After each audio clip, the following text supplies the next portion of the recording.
దోస్తులు అందరు ఎట్లుండ్రు మరి? మంచిగున్నారులే. నేనైతే మంచిగున్నా, మీరు కూడా మంచిగా ఉంటారని అనుకుంటున్నా. ఈరోజైతే మన దగ్గర ఉన్న గాజులు ఉంటాయి కదా, ఉత్తే ప్లేన్ గాజులు, ఆ ప్లేన్ గాజులు నేను మంచిగా డిజైన్ గాజులుగా చేద్దాం అనుకుంటున్నా. మన ఇంట్లో కొన్ని గాజులు పైన పూసిపోయినవి ఉంటాయి కదా, ఆ పూసిపోయిన వాటిని కూడా మంచిగా ఇట్లా కొత్త గాజులుగా తయారు చేసుకోవచ్చు. మీరు ఎప్పుడైనా ఇట్లా శోచయించిండ్రా? శోచయించినాక అని చెప్పుండ్రి, ఈజీగా వస్తుంది. ఇది ఏంటంటే గాజులు ఉంటాయి కదా, పైన మనం మెరుపుంటే మంచి గీకేయండి గోరుతో రాకపోతే చాకుతో పైన ఉన్న మెరుపంతా గీకేస్తే అవేంటి ఉత్త ప్లేన్ గాజులు అవుతాయి కదా, కాపీలు అవుతాయి కదా. ఆ కాపీలు అయిపోయిన తర్వాత దానికి ఇట్లా ఒకటి మనకి దుకాణంలోకి పోతే ఇస్తారు ఇవి, అవి తెచ్చుకోండి. ఇట్లాంటి వాటిలలో మనకు రకరకాలుగా ఉంటాయి ఈ యొక్క రాళ్ళవి.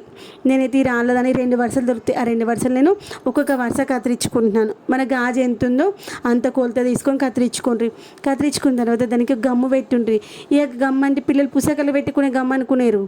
ఇట్లా మనము చీరలకి బ్లౌజులకి ఏమైనా వర్కులు చేసుకునేటప్పుడు వాడుకునేటువంటి గమ్ము అంటే ఇస్తారు దుకాణాలకు అడిగితే.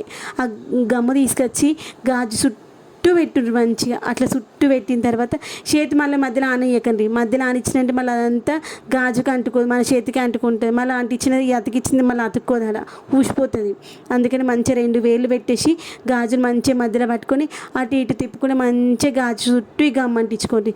ఈ గోందని చిట్టించిన తర్వాత మనం కత్తిరించి పెట్టుకున్న ముక్క ఉంది కదా, ఆ ముక్క మంచిగా దాని చుట్టూ అటు ఇటు పక్కకోకుండా మంచిగా గాజు మీదనే వచ్చేటట్టు చుట్టూ అంటించి 10-15 నిమిషాలు పక్కన పెట్టుండ్రి, మంచిగా ఆరిపోతుంది.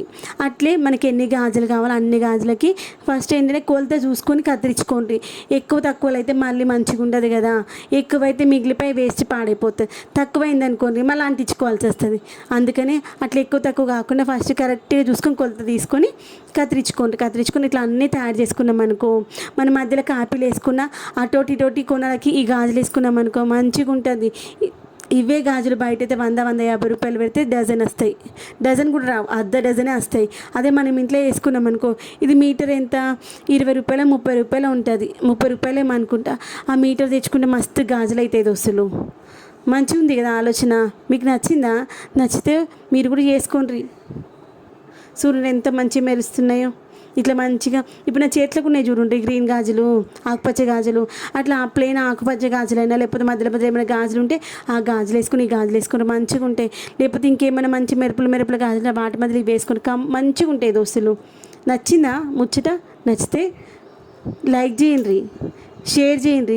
మీరు చూడండి, నేను సబ్స్క్రైబ్ చేయకుండా చూస్తున్నా, సబ్స్క్రైబ్ చేసుకోండి దోస్తులు. మీరు సబ్స్క్రైబ్ చేసుకుంటేనే నాకు ఇంకో 4 వీడియోలు పెట్టాలని మంచిగా అనిపిస్తుంది. చూస్తున్నారు కానీ ఎవ్వరు సబ్స్క్రైబ్ చేస్తలేరు దోస్తులు. ప్లీజ్ సబ్స్క్రైబ్ చేసుకోండి జరా.